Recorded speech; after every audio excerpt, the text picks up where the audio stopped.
भयानक साधु। हेलो दोस्तों, अगर आप हमारे चैनल पर नए हैं तो प्लीज़ चैनल को सब्सक्राइब कर लें। एक बार की बात है, एक दिन मैं दुकान पर बैठा था। काम काज कुछ नहीं था। सुबह से एक भी ग्राहक नहीं आया था, तो दिमाग पूरी तरह से हटा हुआ था। तभी अचानक मेरा दोस्त आया और बोला कि चल यार, जूनागढ़ चलते हैं। मैंने उसको कहा कि वहाँ जाकर क्या करेंगे, यहाँ वैसे ही धंधा मंदा पड़ा है और तुझे सेल सपाटे की पड़ी है। तभी वो बोला कि देख, इस वक्त तेरा धंधा भी मंदा है, तो फिर थोड़ा घूम कर आने में क्या बुराई है। वैसे भी तुझे कहाँ पैसे देने हैं, पैसे तो मनीष देगा। हम दोनों उसी के पैसों पर तो बचपन से घूमते आए हैं। थोड़ी देर सोचकर मैं तैयार हो गया। हम तीनों दोस्त जूनागढ़ के लिए रवाना हो गए। पता नहीं उस टाइम क्या त्योहार था, पर जूनागढ़ में काफ़ी भीड़ थी। तभी मनीष बोला कि चलो गिरनावर पर्वत पर चढ़ते हैं। हम तीनों फौरन वहां पहुंच गए और पर्वत के ऊपर चढ़ने लगे। वहां नागा साधुओं की भरमार थी। जिग्गू बोला कि देख मयूर, अगर तेरा धंधा यूं ही मंदा चलता रहा तो तू भी लंगोट धारण करके यहाँ सेट हो जाना। हर साल हम तुझको मिलने आएंगे।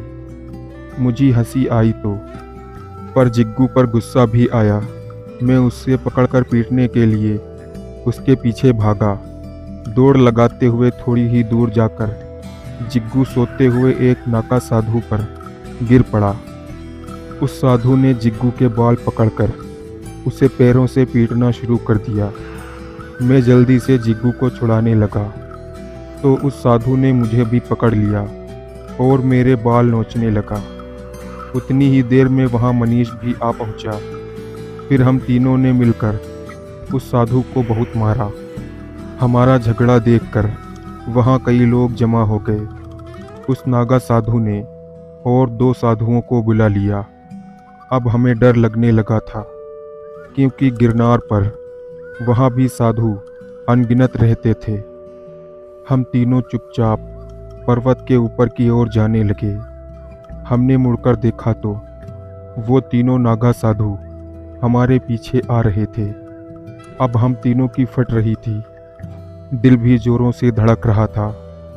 3 लंगोटधारी पहाड़ी साधु हमारे पीछे इस तरह आ रहे थे जैसे अभी पकड़कर हमें नीचे ही फेंक देंगे। हम पहाड़ के ऊपर तक जा पहुँचे और रुक गए। वहाँ तीनों हमारे पास आए और उन्होंने सीधा जिग्गू को पकड़ा। मैं और मनीष जिग्गू को उनसे छुड़ाने लगे तो वो हमें ही घूंसों और लातों से पीटने लगे। हम जमीन पर गिर पड़े थे।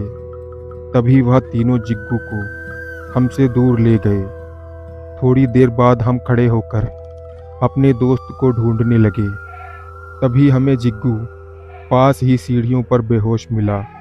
उसके चेहरे पर पानी मारने से वह जागा तो, पर वो हमसे बात नहीं कर रहा था। शायद सदमे में था। उसे संभाल कर वहाँ से उसके घर ले आए। फिर हमें जिग्गू ने बताया कि उन 3 नागा साधु ने उसे किसी अंधेरे कोने में बैठाकर तांत्रिक मंत्रोच्चार किए थे और भूत मिला पानी जबरदस्ती पिलाया था। फिर उन्होंने कहा कि हम कुछ समय बाद तुम्हें लेने आएंगे और हमेशा के लिए तुमको हमारी बिरादरी में आ जाना होगा। और फिर वह तीनों मेरे सामने से गायब हो गए। उस घटना के बाद जिग्गू दिन पर दिन पागल होने लगा। उसे अपने घर में भी वो तीनों साधु नजर आते थे। उसने मुझे और मनीष से बात करना भी छोड़ दिया। उसके घर वाले भी समझ नहीं पा रहे थे कि जिग्गू को कैसे ठीक करें। बार बार जिग्गू यही बोलता रहता था कि मुझे वो लोग लेने आएंगे, मुझे उनके साथ जाना पड़ेगा। मैं नहीं गया तो वो मुझे मार देंगे। हमने पुलिस में रिपोर्ट की, लेकिन पुलिस वालों को इस मामले में कोई तुक्का नज़र नहीं आया। उन्होंने उल्टा हमें ही डांट दिया, ऐसी जगह पर मस्ती करने क्यों जाते हो? शराफत से घूम कर लौट आते तो कुछ नहीं होता। कुछ दिनों पहले जिग्गू गायब हो गया था और जब उसे ढूंढा गया तो वो काफ़ी बीमार और गुमसुम सा था। करीब 2-3 दिन अस्पताल में रहने के बाद डॉक्टर ने उसे घर ले जाने को कहा। उसी रात जिग्गू को हार्ट अटैक आया और उसकी मौत हो गई।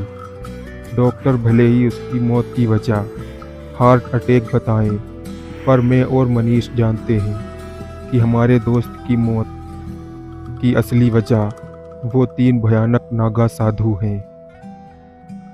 अगर आपको ये कहानी अच्छी लगी हो तो चैनल को सब्सक्राइब करें। तो मिलते हैं अगली कहानी के साथ, तब तक के लिए धन्यवाद।